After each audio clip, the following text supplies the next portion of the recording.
Continuamos ahora con esta mesa redonda titulada ¿Qué hacemos con los malos argumentos? Entonces, bueno, ¿cuál es la idea de esta mesa redonda? Es, bueno, hablo yo en primera persona, ¿no? Desde mi punto de vista como científico creyente, pienso que criticar los malos argumentos apologéticos, o sea, ¿qué hacemos con los malos argumentos? Los malos argumentos apologéticos. Criticar los malos argumentos apologéticos es hacer un servicio a la fe y, por supuesto, a la razón. Por mucho que a menudo, o con cierta frecuencia al menos, a mí me ha pasado, los malos apologetas, o aquellos que yo considero malos apologetas, me hayan visto como un enemigo por adoptar ese punto de vista crítico, ¿no? Pero bueno, a mí me parece que es como si por criticar malos argumentos para enseñar matemáticas pensaran que eres un mal matemático, que no te gustan. No, no, no. Sí. Porque me gustan las matemáticas y porque quiero enseñar bien las matemáticas, por eso no paso por alto los malos argumentos, ¿no? Precisamente por eso. O sea, dicho con una imagen... o sea, el que avisa que la pólvora está mojada no es un enemigo del castillo, ¿no? Que la pólvora está mojada, que nos van a vencer, ¿no? O el que dice que, bueno, no podemos combatir con lanzas de goma, ¿no? Si queremos combatir, no estoy diciendo que esto tenga que ser un combate, ¿no? Estoy hablando de el combate intelectual en todo caso, ¿no? Por lo tanto, el que dice que la pólvora está mojada no es un enemigo, es uno de los nuestros, que está buscando el bien de los habitantes del castillo, ¿no? En definitiva, los argumentos apologéticos tienen que ser rigurosos, más aún por parte, bueno, no sé si más aún, pero desde luego por parte de los que nos dedicamos a la ciencia y que una ciencia académica que se nos pide un rigor, bueno, se nos pide que publiquen y luego en segundo lugar que publiquemos y en segundo lugar que sea rigurosa, ¿no? Entonces, pues más aún por parte de nosotros, ¿no? Bien. Esta mañana también, no sé si ayer salió el tema, no, pero esta mañana ha salido explícitamente el tema de el examen de catolicidad para pertenecer a la sociedad, ¿no? Decía Enrique que hay muchos tipos de católicos, mucha variedad, ¿no? Entonces, afortunadamente ese examen de catolicidad no lo tenemos que hacer nosotros, ¿no? Es una tarea delegada, ¿no? No lo hacemos nosotros. Entonces, bueno, no sé si hacen examen o no, pero uno dice... Entonces, ¿por qué digo esto? Porque para ser miembro de la Sociedad de Científicos Católicos hay que declararse católico, pero para asistir al Congreso de Científicos Católicos no. A nadie se le pide, oye, tú tienes... ¿eres de la secta? A nadie se le ha preguntado eso. ¿Te quieres venir? Pues vente, ¿no? Encantados, ¿no? Para asistir. Y tampoco para participar, ¿no? Entonces, en esta mesa redonda hay gente que no voy a decir ni quién ni cómo, porque tampoco soy yo de voy a poner etiquetas, ¿no? Pero hemos querido intencionadamente. ¿Y por qué? Porque justamente en este examen de si la lanza es muy de goma o es demasiado flexible o claro, pincha de verdad, el contraste de opiniones con gente no tan creyente, excreyente o no sé cómo es lo contrario de creyente, gente que no era creyente pero luego sí lo ha sido, ¿no? El contraste con gente así es conversos, ¿no? Es interesante, ¿no? Porque es un campo especialmente interesante para ver si los argumentos sirven o no sirven, ¿no? Bueno, dicho esto, presento a nuestros invitados hoy, los voy a presentar brevísimamente. David García Díaz, aquí a mi derecha, es de aquí de la casa, de la Universidad Francisco de Vitoria, licenciado en biotecnología y doctor en humanidades. Y, porque él no me lo había dicho, pero lo he visto en su biografía, la que ha enviado a la web del Congreso, premio Razón Abierta del año 2023. Cuando lo mandé no lo sabía. Ah. Juan Arana, de la Real Academia de Ciencias Morales y Políticas, es licenciado y doctor en filosofía. Y si digo más cosas de él, nos quedamos en mesa redonda, entonces ahí lo dejo, ¿no? Premio Razón Abierta del año 2018, si no me equivoco. O 2017, no, 2017, 2018. Karim Gerab, de la Universidad Rey Juan Carlos de Madrid, licenciado en física, físico teórico, en la especialidad, sí, y doctor en filosofía. Y yo creo que lo que enseñas es filosofía de la ciencia, ¿no? no física. Carlos Madrid, investigador de la Fundación Gustavo Bueno de Oviedo, aunque vive aquí en la Comunidad de Madrid, licenciado en Matemáticas y doctor en Filosofía por la Universidad Complutense de Madrid. O sea que todos los aquí sentados en la mesa pues son doctores en Filosofía o en este caso en Humanidades, ¿no? Y me ha gustado especialmente descubrir que David, es que en esta sala hay ya 4 premios Razón Abierta, ¿no? Porque Javier, ¿dónde está Javier? Javier, que está ahí, el mismo año que Juan Arana y el mismo año que yo también modestamente allí, se estableció un poco el vínculo entre nosotros 3, ¿no? O sea que hoy nos han hablado también de los premios Razón Abierta y del Instituto Razón Abierta y de ese máster que nos han presentado antes y creo que es también una coincidencia muy bonita, ¿no? Bien, voy a leer un texto y me callo. Y ya les dejo a ellos, porque la idea es que empiecen ellos a responder brevemente, también 5 minutos, a esa pregunta, ¿no? ¿Qué hacemos con los malos argumentos? ¿Los denunciamos? ¿Los arropamos caritativamente pero pasamos página? ¿Los atacamos? ¿Qué hacemos, no? Bueno, leo el texto clásico. El texto. Frecuentemente, los que no son cristianos saben algo sobre la tierra, los cielos y otros elementos del mundo, sobre el movimiento y la órbita de las estrellas, e incluso sus tamaños y posiciones relativas, sobre la predicción de eclipses solares y lunares, los ciclos de los años y las estaciones, sobre los tipos de animales, arbustos, piedras y otros objetos. Dicha persona sostiene que ese conocimiento es cierto gracias a la razón y a la experiencia. Así, es vergonzoso y peligroso el oír a un cristiano presumiblemente interpretando las Sagradas Escrituras, diciendo tonterías sobre estos temas. Debemos tomar todas las precauciones necesarias para prevenir una situación tan lamentable, en la cual la gente comprueba la vasta ignorancia de un cristiano y se burla de él. No tiene pelos en la lengua, ¿eh? La vergüenza no radica tanto en que un individuo sea ridiculizado, sino en que las personas que no comparten nuestra fe piensen que nuestros escritores sagrados mantenían dichas opiniones, y como gran pérdida para aquellos cuya salvación deseamos, los autores de nuestras escrituras sean criticados y rechazados por su ignorancia. Agustín de Hipona, sobre el significado literal del Génesis.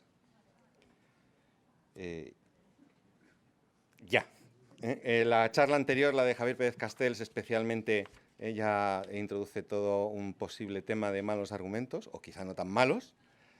Y yo tengo alguna otra sugerencia, pero ya he hablado demasiado, entonces le dejo la palabra a David. Primero de todo, agradecer, ¿no?, esta invitación y la verdad que me siento muy honrado de poder estar en esta mesa también acompañado, ¿no? Y la verdad que lo de hablar el primero tiene una ventaja y una desventaja. La ventaja es que lo que he dicho no se ha dicho antes y la desventaja es que lo que voy a decir, lo mismo me tengo que desdecir al final de las intervenciones de mis colegas. Entonces, con respecto a la pregunta que nos hacían de la mesa redonda, ¿no?, yo me preguntaba, ¿no?, por qué es importante identificar y enfrentarse a los malos argumentos, ¿no?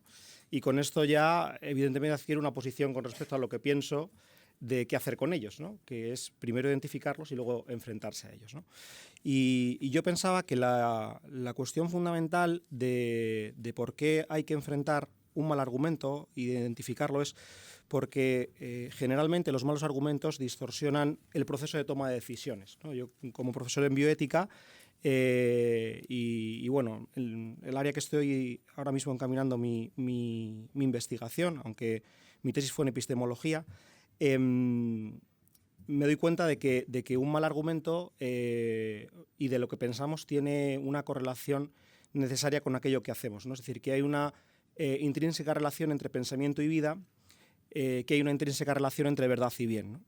Y en ese sentido pensaba que lo principal de un argumento, o para lo que nosotros utilizamos los argumentos principalmente, es para buscar la verdad, ¿no? Es decir, que al final, cuando nosotros estamos haciendo un razonamiento y acudimos a determinados argumentos, es porque estamos intentando discernir de todo aquello que tenemos delante qué es verdadero y qué no, ¿no?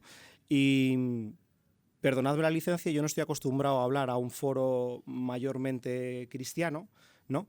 Y me parece que esto, para los que decimos ser cristianos o católicos, es fundamental, pues hay uno que se declaró ser el camino, la verdad y la vida, y en ese sentido que podamos discernir qué es verdadero y qué no es fundamental para nosotros, ¿no?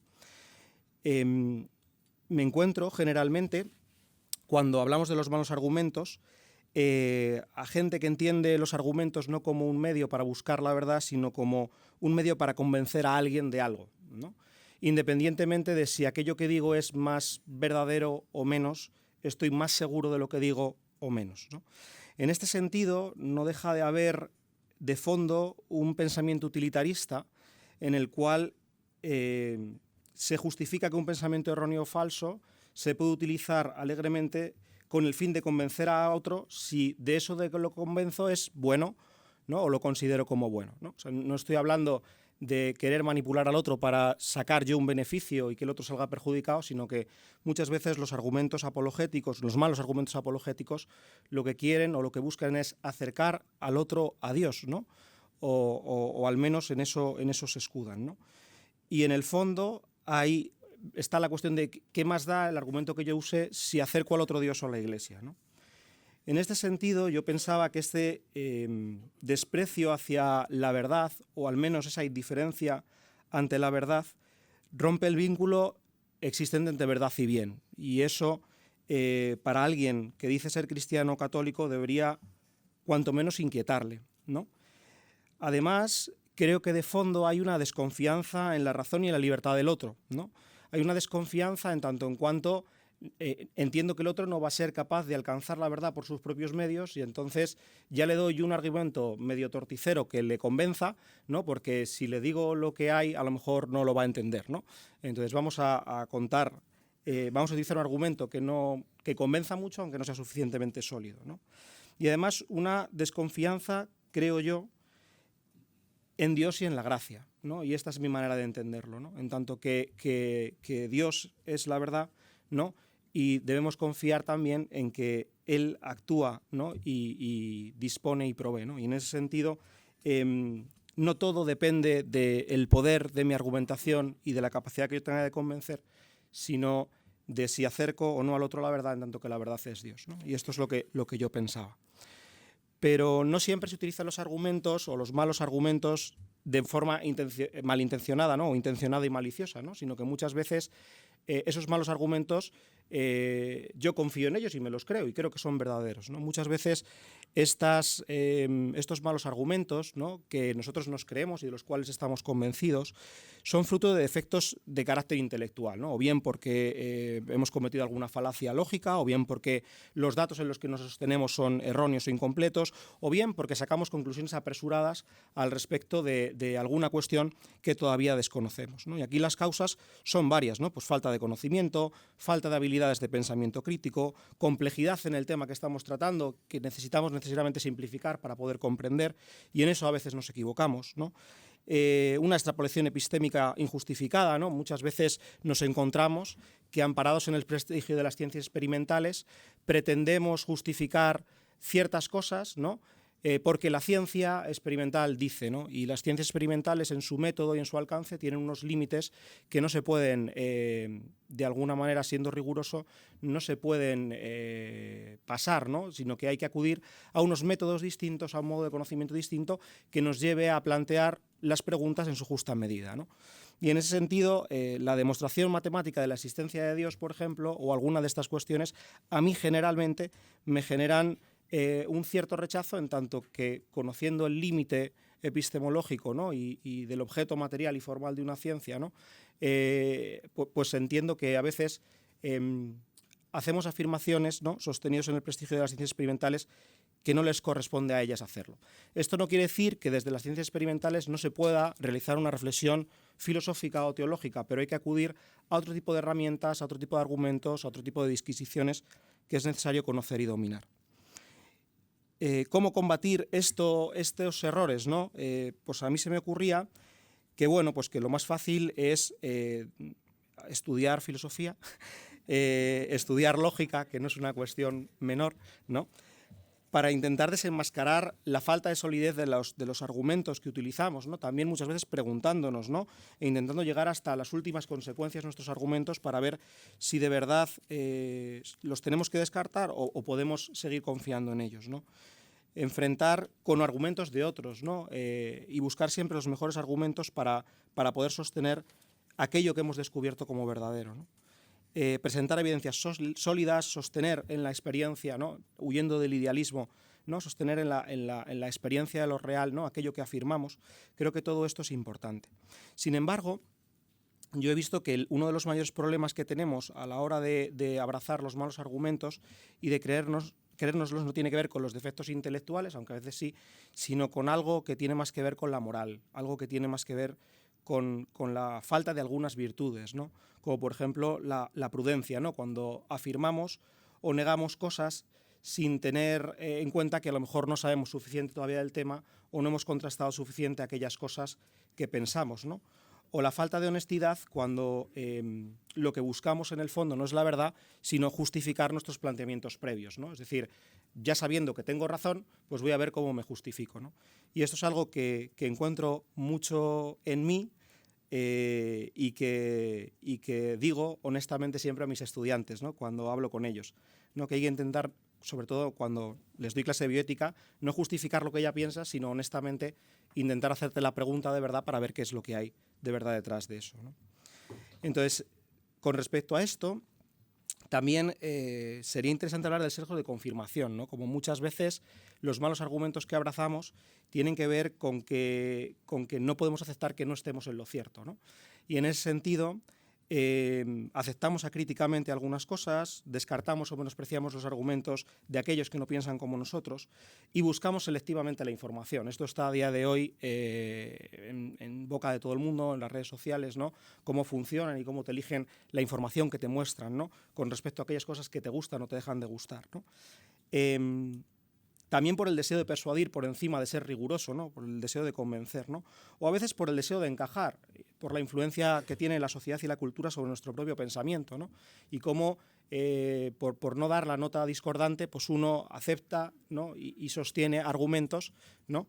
Que a lo mejor no son suficientemente sólidos. Y todo esto tiene que ver con algo que ya diría Ortega en su momento, ¿no? Cuando en su libro Ideas y Creencias, que al final vivimos sobre nuestras creencias y las abrazamos y necesitamos de ellas para vivir.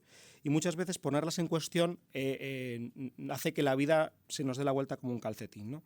Entonces, a veces estos argumentos, malos argumentos, ¿no? Que abrazamos, tienen más que ver con un defecto moral que con un defecto intelectual, ¿no? O al menos eso me parecía a mí, ¿no? Ante esto, y con esto ya acabo, a mí se me iluminaban, ¿no? Algunas soluciones, ¿no?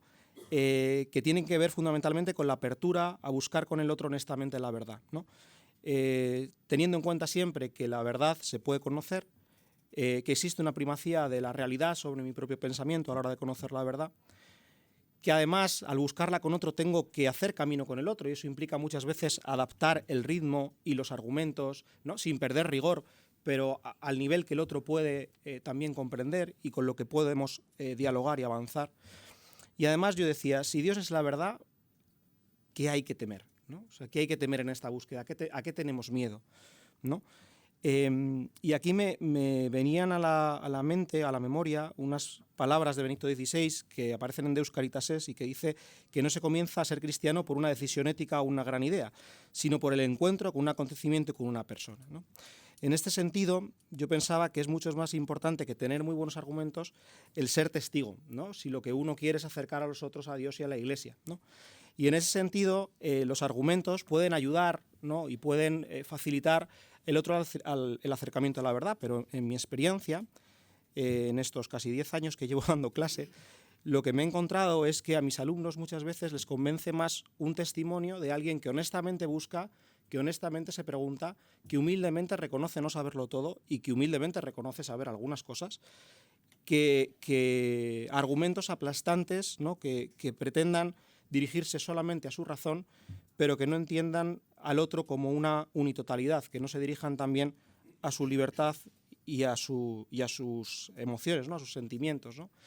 Y esto, de alguna manera, ya lo destacaba Aristóteles en su retórica, ¿no? Cuando hablaba del logos, del ezo y del pathos, ¿no? O sea, al tener en cuenta que uno no solo convence con argumentos desde el punto de vista lógico, sino que también tiene que tener credibilidad, que es la credibilidad del testigo, de aquel que vive, ¿no?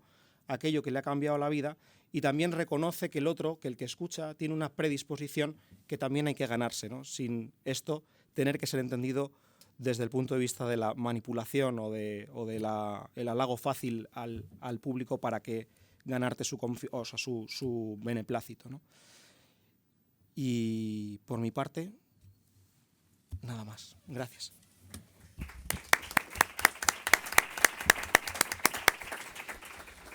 Bueno, pues ahora tomo yo el relevo y como 5 minutos no dan para mucho, antes de que Gonzalo me corte, porque solamente me pasé alguno, voy a empezar por el final, así me aseguro de haber dicho lo importante, ¿no?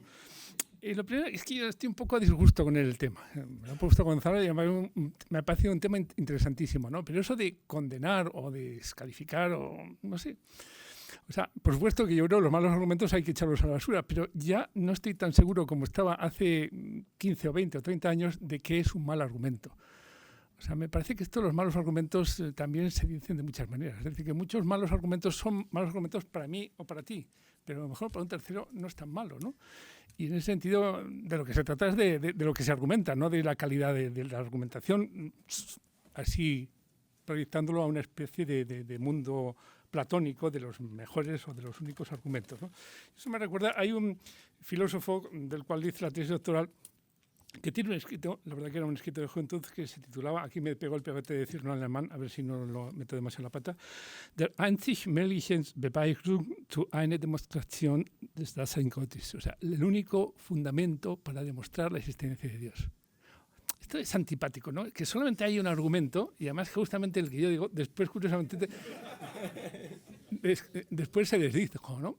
Y a mí, en general, ya de joven me producía mucha inquietud que en general los teólogos se dedicaban más tiempo a refutar los otros argumentos, los de la competencia, que a argumentar el propio, ¿no?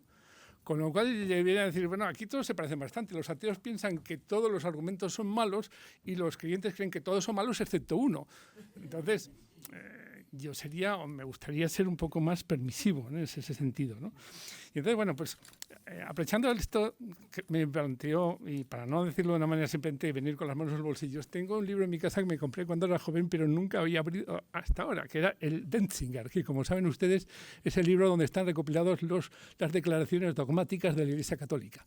Y entonces dije, a ver qué sería, a ver qué dice el magisterio sobre esta cuestión. Bueno, donde más se habla de este asunto es en el Concilio Vaticano I, y hay 2 cánones. Normalmente se habla de uno, pero hay 2 y muy cercanos, ¿no? Y son muy cortos, así que los voy a leer. En 1806 dice: si alguno dijere que Dios vivo y verdadero, creador y Señor nuestro, no puede ser conocido con certeza por la luz natural de la razón humana, por medio de las cosas que han sido hechas, sea anatema. Ahí se decía, no, no andaban con paños calientes, no, sea anatema, fuera de la Iglesia, ¿no? Pero el matiz está en cómo lo dice, o sea, no dice demostrar, ni siquiera dice argumentar, dice conocer. Y es verdad que dice conocer con certeza, pero la certeza puede ser moral, todos sabemos, o sea, no hace falta que sea metafísica, en fin, hay muchos grados de certeza. Eso para empezar. Pero después, muy poco después, está el canon 1816, que dice lo siguiente: si alguno dijere que en la revelación divina no se contiene ningún verdadero y propiamente dicho misterio, sino que todos los dogmas de la fe pueden ser entendidos y demostrados por medio de la razón debidamente cultivada partiendo de sus principios naturales, sea anatema.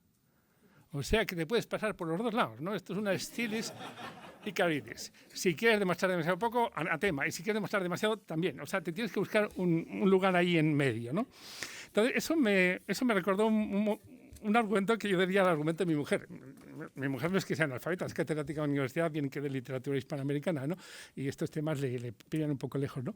Pero una vez viajábamos y subíamos a un jumbo, ya no se ven jumbos, pero como se recuerda, un avión muy grande, porque subíamos ahí 400 o 500, no sé cuánto, ¿no?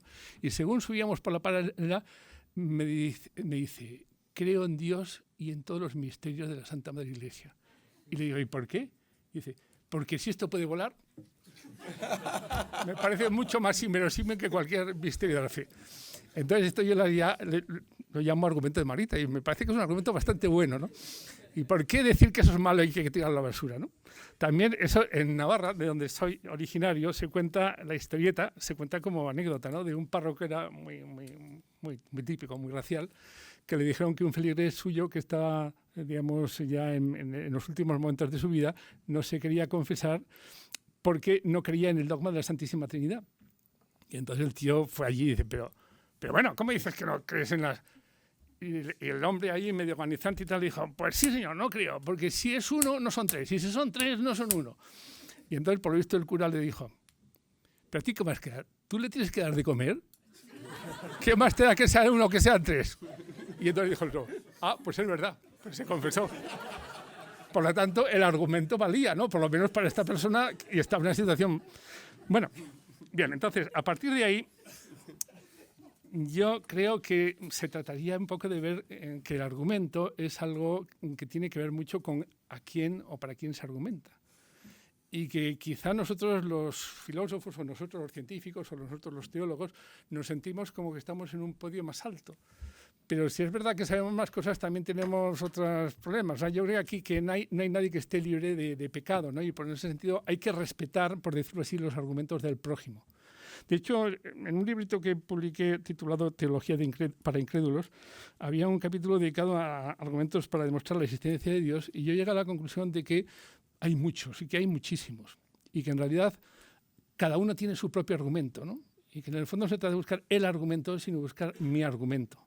Y esto es todo lo contrario del escepticismo, del relativismo, ¿no? Es la relación real que hay entre una persona y una afirmación que compromete toda su vida, incluso lo que está más allá de su vida, ¿no? Y que en ese sentido, bueno, pues es que los elementos de convicción, las razones, las evidencias son tantas y tan variadas que... Entonces ahora ya lo concreto con un... Ya, se me está pasando los 5 minutos, o se me han pasado ya, ¿no? Hay una obra titulada Discursos sobre el libre pensamiento que publicó en 1713 un conocido librepensador llamado Anthony Collins, nada que ver con el Collins que conocemos más contemporáneo. Decía en ese libro, entre otras cosas, con cierto cinismo, que en Londres a nadie se le había ocurrido dudar de la existencia de Dios hasta que Bentley y otros virtuosos seguidores de Newton se les ocurrió intentar demostrarla. Es verdad, porque esto se habla mucho, solamente se habla de Paley, ¿no? Porque con Paley todo el mundo se puede meter, ¿no? Dawkins y el propio Darwin, tal y cual. Pero esto viene de Newton. Son los discípulos de Newton, empezando por Derham, por Bentley, por Clark y por tantos otros, los que crean la teología física, que es un género literario que tuvo enorme éxito en toda la Inglaterra del siglo XVIII y de la primera mitad del siglo XIX. Y ya eso se pasó. Ya consideramos que son cosas malísimas. A mí no me parece que fuesen cosas tan malas, porque la teología física de Derham, que a mí me parece que es uno de los libros mejores, tenía como muchos ejemplos, ¿no? Y unos eran pues, de las mariposas o de las brisas marítimas y tal y cual, y de todos sacaban. Y ese libro era una especie de vademecum, sobre todo para los pastores anglicanos, cuyo principal trabajo era preparar los sermones dominicales. Y muchas veces tirando de aquellas anécdotas, pues conseguían dar cosas y a la gente eso les ayudaba. Entonces, ¿por qué decir que eso no vale? La noción de argumento es, de alguna manera, una noción muy, muy retorcida. Y en ese sentido, yo puedo hacer mi propia experiencia personal, ¿no? Cuando yo era joven, yo siempre he sido católico, pero he tenido dudas de fe durante muchos años, tan gordas como para no frecuentar los sacramentos, puesto que sabía que una duda admitida es, de alguna manera, estar en pecado mortal. Y así he estado durante largos años. Y en ese sentido estaba con mucha inquietud de ver si salía de aquella situación. Entonces hubo un catedrático importante de aquellos años en España, un tal Ángel Santos Ruiz, ahora no sé si muchos se acuerdan de él, publicó un artículo sobre la renovación celular y la resurrección de la carne. Bueno, el tema de la resurrección de la carne a mí particularmente no me inquietaba mucho, pero dije, bueno, a ver. Y entonces se basó ahí un poco en el turnover, en el descubrimiento de que hay un recambio metabólico y tal, para decir que, en fin, por el hecho de que... Eso me recuerda que una princesa hawaiana visitó Londres en el siglo XX y dijo ante el embajador correspondiente que en ella también había sangre inglesa, porque por visto un antepasado suyo se había comido al capitán Cook. Entonces claro, el tema de que ha habido con los caníbales, entonces la carne es suya, mi cuerpo, entonces me sale... Bueno, entonces yo leí aquel artículo y la verdad que me produjo muchísimas más dudas de las que yo tenía. Entonces pensé, mucho mejor no haberlo leído, ¿no? Porque ¿por qué no asumimos como misterio lo que es misterio, ¿no? Es decir, ¿por qué no nos vamos al canon 1816, ¿no? Después dije, bueno, este tío al cesto los papeles. Pero 20 años después vi que había publicado un libro titulado Vida y Espíritu ante la ciencia de hoy, y lo leí. Oye, me pareció que tenía cosas... Hombre, sigo pensando que su demostración o su argumento en favor del dogma de la resurrección de la carne era bastante discutible, por no decir bastante malo. Pero visto con mis ojos, porque soy filósofo, él era científico, yo he visto que los científicos tienen un mundo de ideas y un mundo de criterios muy distinto de los filósofos. Nosotros vamos más por la abstracción, ellos van más por la concreción, etcétera, etcétera, ¿no? Entonces, a partir de ahí, yo no sé, creo que no se trata de buscar un infierno para meter los malos argumentos, sino, por decirlo así, dar pistas a la gente para que vaya mejorando sus argumentos.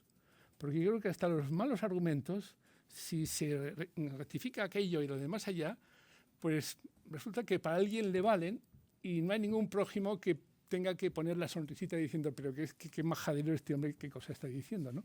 Entonces, yo creo que sería interesante que cada uno de nosotros se empeñase en mejorar su propio argumento. Por ejemplo, a mí me gusta mucho el hecho de que Santo Tomás no hable ni siquiera de argumentos, habla de vías, ¿no? Y a mí hay, de las vías de Santo Tomás, hay dos que para mí son maravillosas, la tercera y la quinta. Una que para mí es malísima, la primera. Pero bueno, a lo mejor otro lo piensa de otra forma distinta, ¿no? Entonces, seamos posibilistas y esforcémonos por mejorar nuestros argumentos y también los del prójimo. Gracias.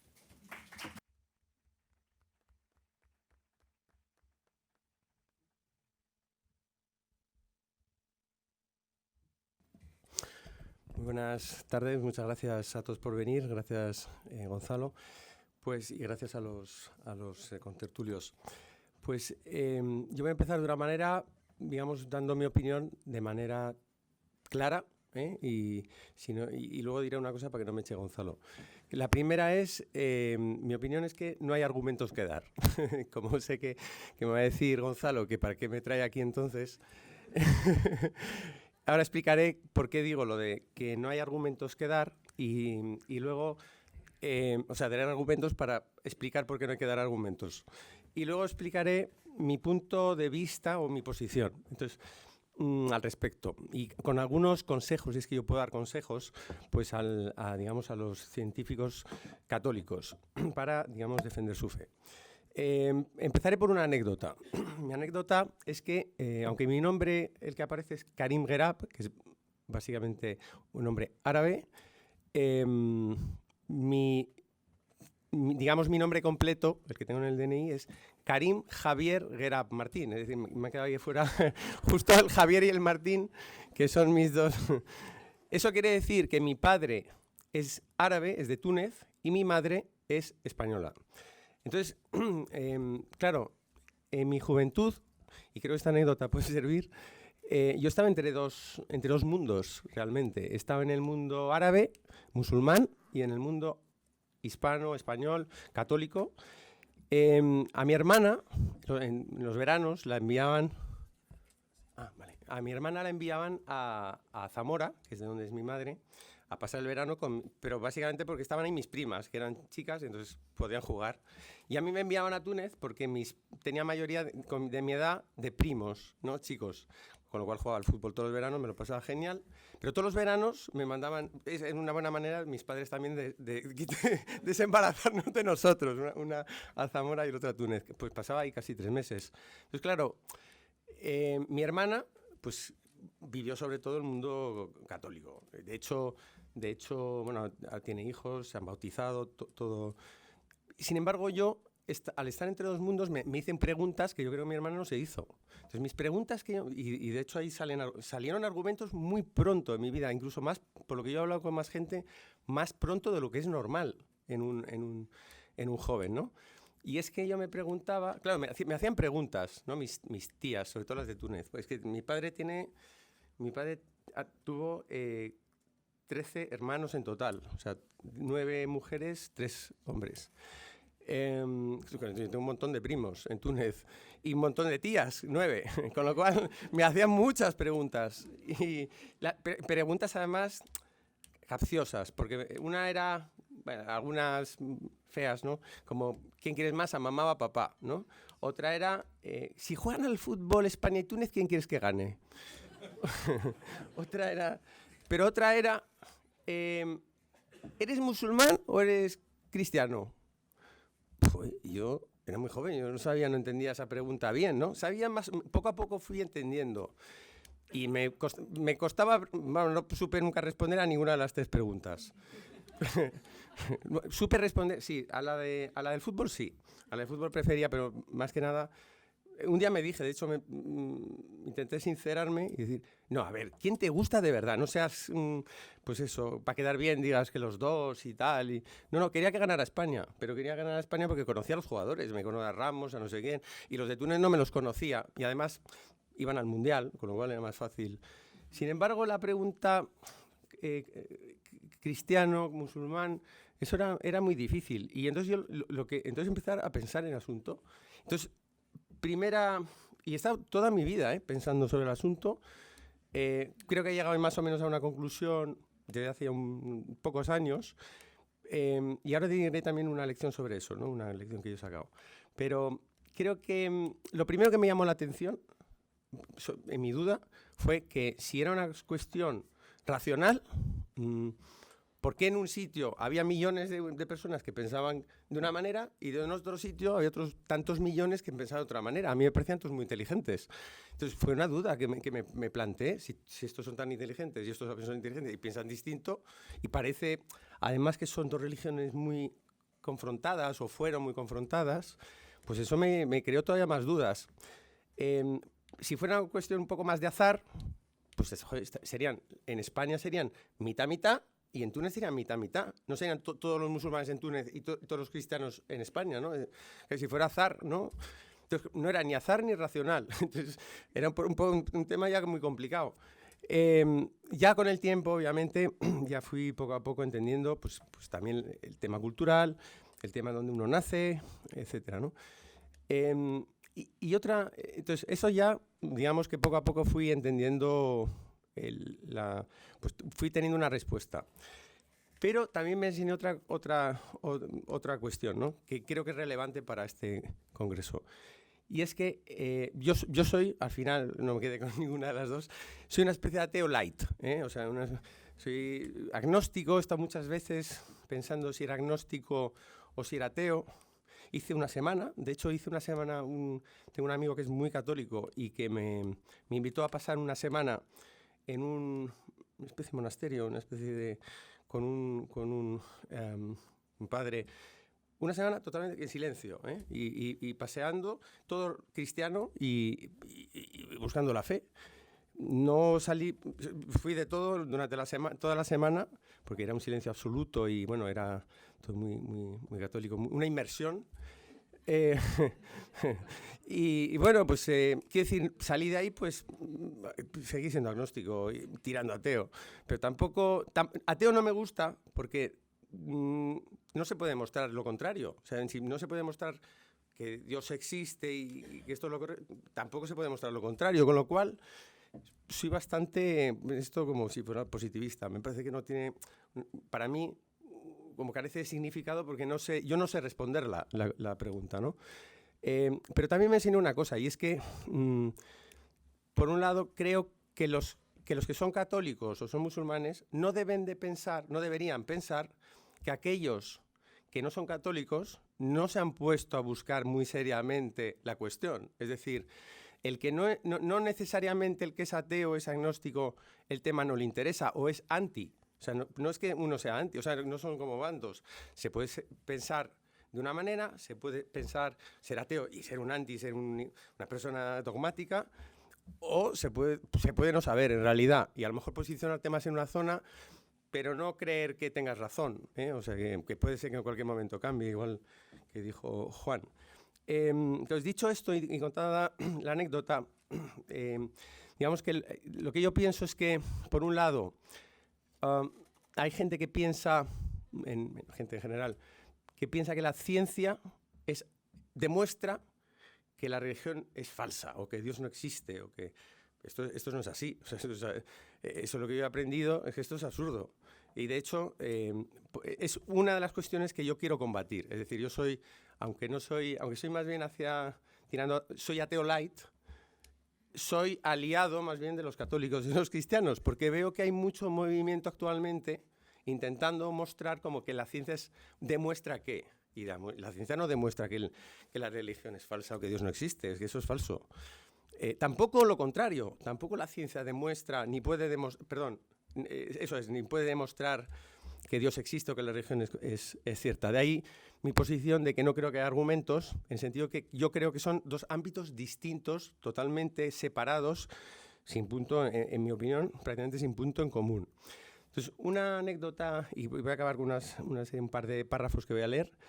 A mí me llamó mucho la atención la metáfora del libro de la naturaleza.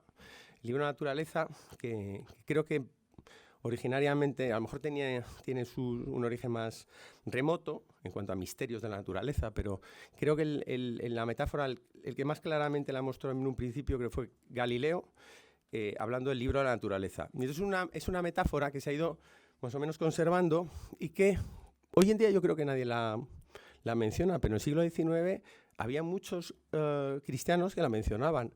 Entonces voy ahora a leer un par de extractos de dos científicos muy conocidos, uno de ellos sobre todo, en el cual hablan del libro de la naturaleza y hablan del libro de la naturaleza como el segundo libro, el segundo libro. Hay un libro, las Escrituras, la Biblia, pero hay otro libro que también es de Dios, que es el libro de la naturaleza. Entonces voy a leer el extracto y mencionaré una cuestión y pasaré la palabra, a ver si lo encuentro por aquí.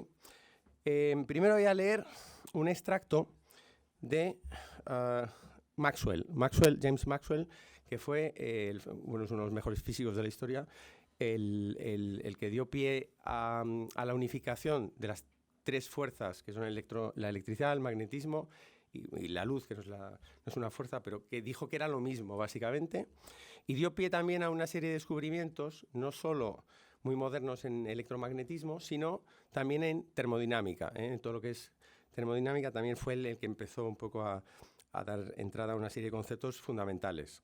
Bueno, pues decía Maxwell, quizás comparaba el libro de la naturaleza con si el libro fuera una revista, es decir, que el libro no puede ser una revista, sino que la obra de Dios es un libro y no es una revista. Y entonces explica más o menos por qué.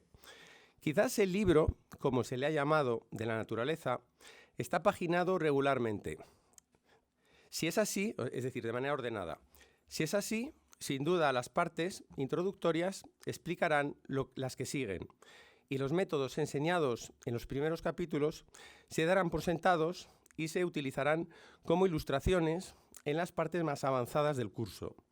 Pero si en lugar de un libro es una revista, nada sería más tonto que suponer que una parte puede arrojar luz sobre la otra, ¿no? Las revistas pues tienen diferentes cuestiones que no tienen que ver una con la otra. Sin embargo, un libro sí tiene cada capítulo que uno va leyendo, le van dando luz sobre el siguiente capítulo. Entonces, él está hablando aquí del libro de naturaleza o de la física, como una serie de descubrimientos que Dios va permitiendo que pues descubramos, o los físicos descubran, para seguir luego con los capítulos subsiguientes. Y luego hay el otro extracto que tengo por aquí, que es de otro físico muy conocido, bueno, en la física es muy conocido, y que se llama Stokes. Creo que era Robert, me he perdido el nombre, era Stokes, que es en matemáticas, por ejemplo, es conocido, seguramente alguien lo habrá visto. Bueno, pues Stokes, que era protestante pero que creía también en el libro de la naturaleza y en esta visión, digamos, de una ciencia compatible con las Escrituras, decía: todos admitimos que el libro de la naturaleza y el libro de la revelación provienen de Dios por igual, y que en consecuencia no puede haber una discrepancia real entre los dos, si se interpretan correctamente. Las aportaciones de la ciencia y de la revelación son, en su mayor parte, tan distintas que hay pocas posibilidades de colisión entre ambas. Pero si surgiera una aparente discrepancia, no tenemos ningún derecho, en principio, a rechazar una en favor de la otra. Por muy firmemente convencidos que estemos de la verdad de la revelación, debemos admitir nuestra propensión a errar en cuanto a la extensión o interpretación de lo que ha sido revelado. Y por fuerte que sea la evidencia científica en favor de una teoría, debemos recordar que estamos tratando con evidencias que por su naturaleza solo son probables. Y es concebible que un conocimiento científico más amplio nos lleve a alterar nuestra opinión. Esto es lo que decía Stokes. Entonces, bueno, pues yo para finalizar, propongo debatir, si se quiere, esta cuestión del libro de naturaleza. Y, por último, decir que estoy de acuerdo con Juan cuando habla de los argumentos. Creo que al final todos los argumentos se basan siempre en alguna serie de premisas que son, para los técnicos, axiomas o postulados, y esos axiomas son unas creencias muy básicas que siempre pueden ser en un futuro refutadas, es decir, que se basa todo en una serie de premisas que no se pueden demostrar, con lo cual si digamos hay muchos grupos que parten de una serie de hipótesis que no se pueden demostrar, pues es obvio que se pueden llegar a unas conclusiones derivando por modus ponens, medus tollens, etcétera, pues conclusiones muy distintas, pero porque las hipótesis de partida indemostrables son también muy distintas. Muchas gracias.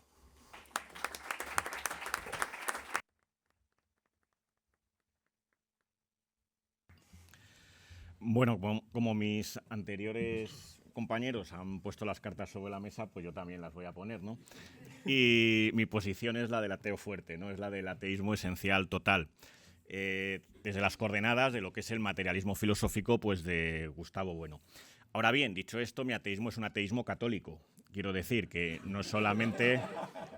Es decir, que no soy un ateo musulmán o que no soy un ateo judío, sino que soy un ateo que valora totalmente la tradición filosófica, por ejemplo, la escolástica española, como una de las grandes hitos de la filosofía, ¿no?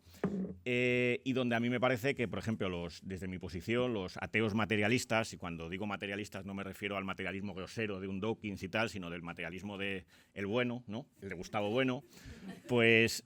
podemos perfectamente compartir trinchera en muchísimos temas, pues desde, qué sé yo, la defensa de España a la crítica del aborto, de la eutanasia y un largo etcétera. Entonces, mi posición es esa, la del ateo católico, no solo por tradición, aunque sea una tradición que tiene que ver pues, por cuestiones de la infancia, pero también por, qué sé yo, pues ya que hemos contado anécdotas, ¿no? Que a mí me encanta veranear en monasterios dominicos. Entonces, pues un verano es Caleruega, otro es Las Caldas de Besaya y otro es Montesquiaros, ¿no? Pues un poco vamos a ir recorriendo, ¿no? Bien, dicho esto, cuando Gonzalo me propuso el tema de la mesa, lo que se me ocurrió es decir, bueno, pues yo lo que puedo hacer ahí es más bien una serie de consideraciones generales, ¿no? Sobre el marco en el que nos estás planteando esta pregunta. Y lo primero que hay que decir es que el marco es un marco filosófico, quiero decir, muchas veces se plantea el conflicto ciencia-religión, luego contaré un poquito de dónde viene, aunque seguramente ustedes ya lo saben. Ese marco es un debate filosófico. Quiero decir, cuando se discute, un teólogo discute con el científico, muchas veces es muy bien porque el científico ha dejado la bata blanca y se ha puesto, por así decir, la toga de filósofo. Y entonces está discutiendo, haciendo una filosofía que puede ser una filosofía basura o una filosofía espontánea, pero está discutiendo en el plano de la filosofía. En otras ocasiones, aunque eso a día de hoy ya es las menos de las veces, el teólogo se metía dentro de la categoría del científico a decirle cómo tenía que hacer la investigación científica. Qué sé yo, pues por ejemplo, el cardenal Ceferino González al final del siglo XIX con la Biblia y la ciencia, a enmendarles la peana a los biólogos de la época. Pero eso a día de hoy, pues prácticamente, sobre todo en el ámbito católico, no existe. Ámbito católico, ¿por qué? Señalo esto, porque esa pregunta de qué hacemos con los malos argumentos a mí me parece que no es una mera casualidad que se plantee en el marco de la sociedad de científicos católicos. Quiero decir que esto no es un detalle oligofónico, vaya, ¿no? Sino que esto tiene su interés, ¿no? Y es que el catolicismo, fundamentalmente, es lo que ha estado muy próximo siempre al racionalismo. Y pues en las antípodas, a lo mejor, de lo que puede ser el fideísmo protestante o musulmán, ¿no? Y eso tiene mucho que ver con la concepción, con la idea de Dios de toda la tradición católica. Ese de que nos planteemos qué hacemos con los malos argumentos que tienen que ver con la existencia de Dios, ¿no? ¿Por qué? Porque el Dios católico, el Dios de la tradición tomista, es un Dios racional, ¿no? Que no es el Dios voluntarista, de la línea voluntarista que a través de Ockham llega a Lutero, ¿no? Ese Dios que a Ockham le afeaba a Santo Tomás, ¿no? Que, claro, si Dios solo puede hacer lo posible, eso estaba poniendo cortapisas a la omnipotencia, a la voluntad. Claro, para Santo Tomás, Dios no podía hacer que, por ejemplo, que 2 más 2 fueran 5. Con lo cual ahí se ve perfectamente cómo Dios es logos en la tradición católica atomista, ¿no? Y claro, por supuesto está a años luz de la posición musulmana, por ejemplo, de un Ibn, ¿no? Donde Dios podía engañar a los fieles. Es decir, la revelación de Dios, del Dios musulmán, puede perfectamente engañar a los fieles. Por cierto, esto que estoy diciendo yo, que lo decía bueno, pues también desde el ámbito católico lo ha dicho el Papa. Cuando digo el Papa, digo Benedicto XVI, ¿eh? No piensen ustedes en Francisco. Me refiero a Benedicto XVI. Entonces, lo que quiero señalar con esto es que la conexión, el hecho de que nos planteemos todo este tipo de depuración de los argumentos en un marco católico no es baladí. Quiero decir que la conexión es intrínseca con el catolicismo, ¿no? Y entonces, desde mi punto de vista, que es el del materialismo filosófico, lo que decanta toda la historia de la filosofía católica con la escolástica, la primera, la segunda, que es la escolástica hispana, y la tercera escolástica, la neotomista, pues con figuras, qué sé yo, como el cardenal Ceferino González, pues lo que decanta sobre todo es que, aunque suene un poco en esta sala un poco duro, que el catolicismo es la mejor antesala del ateísmo. Es precisamente lo que mejor nos pone a un paso para dar el paso al ateísmo. Y una última cuestión, y con eso ya acabo. Cuando se habla aquí de los argumentos a favor de Dios, de la existencia de Dios, ¿no? Pues conviene que nos preguntemos de qué Dios se está hablando, ¿no? ¿De qué Dios se está hablando? Pongo un ejemplo, ¿no? Cuando Gonzalo me dio a conocer la Sociedad de Científicos Católicos, yo me puse a ver, bueno, vamos a ver si los protestantes tienen cosas parecidas. Y sí, está una Sociedad de Científicos Reformados, aunque tiene un número de socios bastante menor. Es decir, la potente es la católica internacional. Y luego, mire, ¿y los musulmanes? Bueno, pues encontré una, pero son 4 gatos, ¿eh? Es la Sociedad de Científicos Ahmadíes. Los Ahmadíes es una corriente muy pequeña, muy minoritaria y que por las corrientes mayoritarias del Islam pues es vista casi como si fuera una herejía, ¿no? Y tuvieron un congreso, los científicos musulmanes, en 2019, ¿no? Y el califa, que intervino allí, dijo lo siguiente, ¿no? Dice, exhortó a los científicos musulmanes a: deben tratar de llevar a cabo sus investigaciones con la firme intención de obtener pruebas que les permitan demostrar la existencia de Alá, ¿no? Claro, entonces yo les pregunto, cuando hablamos aquí de argumentos a favor de la existencia de Dios, ¿de qué Dios estamos hablando? ¿Del Dios de los filósofos o del Dios de las religiones? Y si hablamos del Dios de las religiones, ¿de qué Dios? ¿De Yahvé? ¿De Alá? ¿De Zeus? ¿De cuál, no? Entonces, ese es el problema y a mí me parece que ese es el quid de la cuestión. Y no digo más.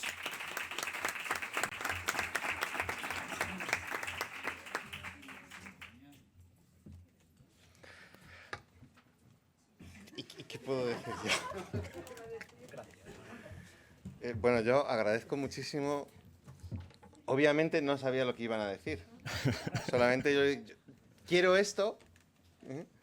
Tú verás, ¿no? Después de haberles escuchado, si hubiera sabido lo que han dicho, les hubiera invitado, por supuesto. Agradezco además el tono personal, también un poco biográfico, que no tenían por qué haber tomado, el buen humor, y tenemos un rato, ¿no? hasta las 8, ¿no? O sea, que tenemos bastante tiempo, ¿no? Y lo cual yo creo que todo el público lo va a agradecer, porque estoy seguro de que va a haber un montón de preguntas. A ver si igual también hay preguntas por el chat para la gente que está conectada. En algún momento buscamos. Vale. Entonces, antes de pasar el micrófono al público, igual, un poco, si alguno de ellos quiere comentar la postura de los otros, David, Juan, Karim y Carlos, si queréis. Pero ahora sí, o sea, no he controlado el tiempo y el único que se ha autocontrolado es Juan, que se ajustaba al tiempo, pero ahora sí, mucha brevedad en las respuestas, ¿vale? Pues no sé quién quiere. Sí, Juan. Si quisiera hacer una matización o no sé si iniciar una discusión al hilo de especialmente lo que ha dicho Karim, ¿no? Porque por lo menos a la letra yo no estaría muy de acuerdo con sus fórmulas finales, ¿no? Porque me suenan un poquito a eso del doble magisterio de Stephen Gould y todo ese asunto, ¿no? Que es más o menos la tesis de la separación que eso de Pierre Duhem en el siglo XIX, ¿no? O sea, curiosamente, los primeros que se inventaron la separación fueron los católicos con Pierre Duhem, Y curiosamente en el siglo XX han sido los ateos con Gould, ¿no? Por poner cabezas, aunque no son los únicos, ¿no? Entonces yo lo expresaría de la siguiente manera. Una cosa es que yo he defendido la pluralidad argumental y que hay muchos niveles y tal y cual, pero a mí me parece que el argumento es un tema importante y yo creo, probablemente por lo que ha dicho, efectivamente, perdona que tengo fatal el tema, Carlos, el tema de que el catolicismo, es decir, la religión cristiana desde su origen ha tenido una apuesta por la razón muy importante y yo creo que no es casualidad de que haya surgido de una síntesis cultural entre el mundo hebreo y el mundo griego y eso creo que de alguna manera formaba parte de los planes de Dios. Pero yendo un poco al grano para no liarme, yo diría, una cosa es que se pueda ser todo lo liberal que se quiera respecto al tema de los argumentos y otra cosa es decir que no tiene nada que ver. Yo lo diría en fórmula lógica que el conjunto intercesión entre la ciencia y la religión no está vacío. Que hay cuestiones de las cuales tiene todo el derecho a hablar, incluso todo el compromiso a hablar un científico y también una persona simplemente religiosa, ¿no? Y si además de religiosa y científica, con doble razón. ¿Por qué? Porque está el tema de los preámbula fidei. Es decir, en los preámbula fidei, la doctrina católica es que cuestiones a las cuales se llega con la fe, porque no forma parte de la revelación, pero se puede llegar también sin la revelación. Y si se puede llegar sin la revelación, es obviamente porque la razón tiene algo que decir. Entonces yo creo que el católico, para ser una persona, digamos, plena, digo, bueno, pues yo a estas cosas no me dedico. Doctores tiene la Santa Madre Iglesia que lo sabrán enseñar, decía una respuesta del catecismo que yo aprendí de pequeño y que a mí era lo que más me preguntan, ¿no? ¿Y qué? No me lo preguntéis a mí, que soy ignorante. Doctores tiene la Santa Madre Iglesia. Bueno, pues dejando aparte, si los doctores no, yo creo que todo católico tiene que estar a la altura de su cultura a la hora de los argumentos. Y perdona, si ya que dices que antes me ha tenido el tiempo, voy a emplear un minuto más para contar una anécdota que me gusta mucho repetir y que creo que hace caso al tema, ¿no? Y es que un amigo mío, desgraciadamente ya muerto, hace unos años, pues sus hijos estaban en edad de confirmarse. Y en su hermandad, él pertenecía a una hermandad de Sevilla, la hermandad rociera de Triana, se estableció una catequesis de confirmación. Entonces él mandó a sus hijos. Y entonces pensó que si mandaba a sus hijos, era filósofo, tenía que presentarse también para dar las clases, porque eso era voluntario. Y le dijeron que sí, por supuesto. Y yo empecé muy, muy alegremente mis clases. Y de repente el capellán me dijo, oye, Javier, ¿pero tú qué estás hablando en tus clases? Y yo, pues yo he empezado por el credo, pues he empezado la Trinidad, la Encarnación. Y dice, no, esas cosas no eran. Pues ¿de qué les hablo? Tienes que hablarle de que Jesús es su amigo. Y le digo, yo le dije, oye, pero tú sabes que esta gente ya está resolviendo integrales y sabe la lista de los aminoácidos. ¿Tú crees que se podía hablar ante una vida simplemente con Jesús es mi amigo? Tienes que tener un poquito de sustancia, ¿no? El resultado fue el que al final le dijo es mejor que se fuese a su casa, que iban a seguir con Jesús es mi amigo, ¿no? Entonces yo creo que mi amigo tenía toda la razón a decir que además de decir que Jesús es mi amigo, yo tengo que rebanarme los sesos para ver si el tema del diseño inteligente, el tema del ajuste fino de leyes y constantes, el tema del origen del universo a través del Big Bang o antes o después de eso, tiene algo que ver con mi fe y yo como hombre de fe tengo que lucharlo por lo menos, independientemente de a dónde pueda llegar.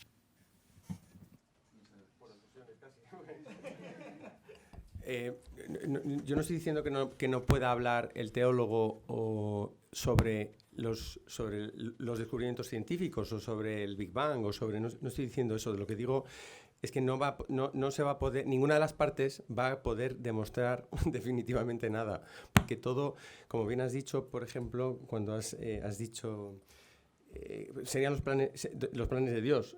Es que todo puede ser los planes de Dios. Es decir, no veo humanamente posible la demostración definitiva, porque todo queda a expensas de una razón humana que es muy limitada. Pero no creo en absoluto, o sea, no afirmo que los teólogos o los filósofos no deban de... Al revés, si al considerar que son dos libros distintos, se puede, lo que creo que no se tienen que mezclar los libros. Eso es lo que a lo mejor sí que creo. O sea, que no se tienen que... O sea, una cosa es lo que dice un libro y otra cosa es lo que dice el otro libro. Y entonces, por eso lo de Stokes me parece correcto, porque es difícil que lleguen a contradicción y en todo caso, si llegan a contradicción, pues habrá que buscar dónde está el error. Bajo mi punto de vista, eso es lo que yo diría a los católicos, ¿no? Yo no tengo problema con esto, pero a los católicos yo más bien diría, más que refutar o decir la ciencia se equivoca, no, hay que meterse a leer ese libro y hay que decir, entonces en eso sí estoy de acuerdo con Juan, es decir, que hay que leer ese libro y hay que saber, como dice Gonzalo, tener explicaciones y argumentos para decir, no, cuando ustedes dicen que a partir de este libro Naturaleza Dios no existe o tal, pues no, miren, porque por eso, o sea, que es más bien refutar al otro y demostrarle que no ha llegado a la conclusión, más que demostrar cada uno que uno llega a la conclusión. Y solo comentarle algo a Carlos, por atizarnos un poco unos a otros. A Carlos, simplemente, pero es una sensación, es una opinión personal, a lo mejor no es así, me da la sensación que también al catolicismo, aunque le perjudicó mucho en un principio, también le ha beneficiado a la larga el caso Galileo. Yo creo que fue un gran error, bajo mi punto de vista, por parte de cómo se llevó todo ese asunto, pero creo que a la larga también ha hecho que sea más racional o más dialogante el catolicismo que otras religiones, que es verdad lo que dices, pero creo que en parte es por eso. Creo que en parte el tema Galileo ha sido un tema muy importante en lo que es el discurso científico y religioso, ¿no? Católico. Bueno, el caso Galileo tiene sin duda alguna su importancia, pero hay Mariano Artigas y creo que también Pietro Redondi, el historiador italiano, al final lo que se estaba ventilando de fondo no era tanto la cuestión del heliocentrismo, sino la cuestión del atomismo. Entonces la Iglesia parece ser que prefirió dar la batalla a la cuestión del heliocentrismo cuando lo que se estaba ventilando era el atomismo. Claro que la doctrina de la Eucaristía de Santo Tomás se venía abajo con la doctrina atomista, ¿no? Y esto es curioso porque el padre Feijóo en Teatro Crítico tiene algún comentario al respecto que enlaza muy bien, ¿no? Y claro, yo creo que también lo que a veces se olvida es la nómina de científicos católicos. Entonces es que en ese sentido el catolicismo no tenía que renegar de nada porque es que Galileo era católico. Con lo cual es que no había tal contradicción. Quiero decir, en ese sentido, la ciencia surge en un marco cristiano y si uno se fija dónde comienza, pues es luego efectivamente pues tenemos Newton, que ya no era católico, pero tenemos eso en comienzo, pues Galileo, los cosmógrafos hispanos, Descartes, un largo etcétera. Entonces yo creo que eso también hace mucho. Quiero decir que las raíces católicas, bueno, que es lo que en su momento sostiene Pierre Dien, de la ciencia, hacen que el propio catolicismo no se pueda posicionar en contra de lo que él mismo está produciendo.